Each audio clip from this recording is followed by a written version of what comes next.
A note on 127 hours.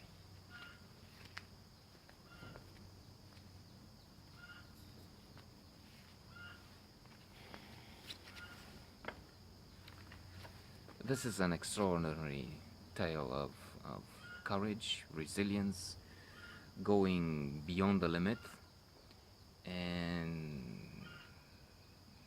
survival in the most impossible of all situations, maybe. Um, a film directed by Danny Boyle, a director with whom I have um,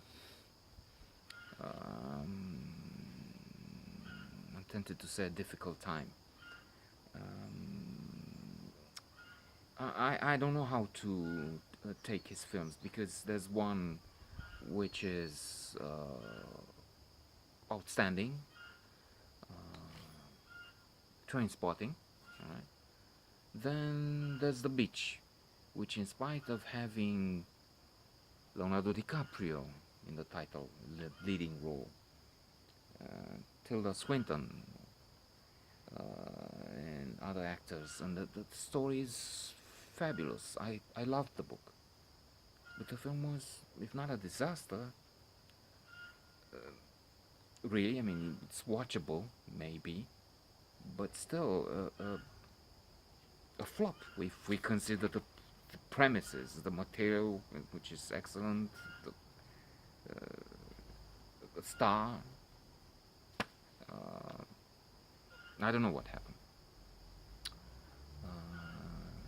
Then there's this, which is very, very good, and Slumdog Millionaire, which, in spite of the popularity, the acclaim it got, for me it was, again, not unwatchable, but something bizarre, something I didn't like really. Anyway, that's just me personally. It's my mistake probably. Um, anyway, here he has James Franco, who is wonderful in this role. One could say nobody else could have done anything better. And the film went on to be nominated for 6 Academy Awards. It won other prestigious prizes. James Franco is the real character, Aaron Ralston, a climber. This is based on something that really happened, which is amazing. This man stayed for 127 hours, which is more than 5 days, trapped in in a in a canyon uh, that is isolated and where, alas, nobody came anywhere near so that they could hear his shouts and do something to help and save him. The beginning is fabulous in the sense of showing so much flow, happiness, uh, which is quickly replaced by terror and gruesome acts, events.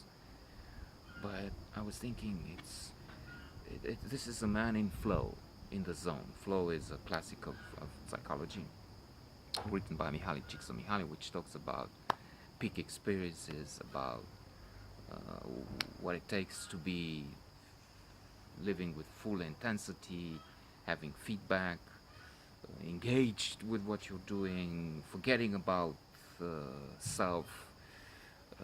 Time is losing its usual um, dimensions. That is, surgeon comes out of an operation, and he says, "Let's have lunch," because he feels a few hours, 4 or 5 hours have passed, but then it's evening. He's been operating for 5 hours. He lost track of time. It's so intense. It's so exhilarating, really.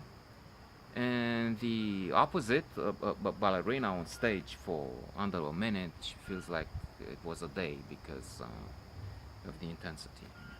So, uh, this climber is in flow. He's on a bike. He's climbing. He's enjoying, taking pictures, enjoying the various plants in different shapes. He meets two women.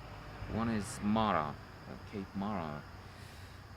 They enjoy it, and then in some again exhilarating moments, through very tight spaces, they just he knows the place.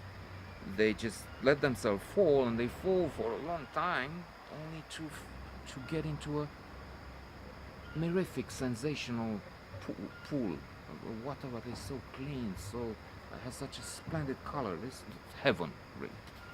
So from heaven he jumps into hell, because as the women go, they say we will meet at this party tomorrow night. But he's continuing with his climbs, slips into a tight place, and a boulder comes. Alhamdulillah, not crushing him, but getting his hand. And from here, it's a nightmare, more than a nightmare. It's life at its worst. He has no water. He has, with difficulty, he gets up. He has a small Swiss knife with a blade which is, I don't know, this big. It seems to be not even sharp. And he has to eat, nothing to eat, really.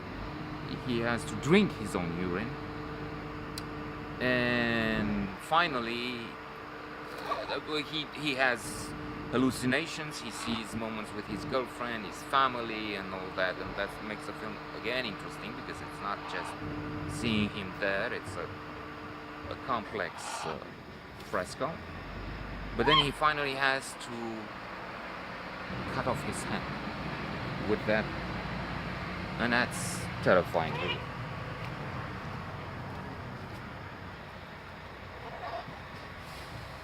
My big truck has arrived. So long.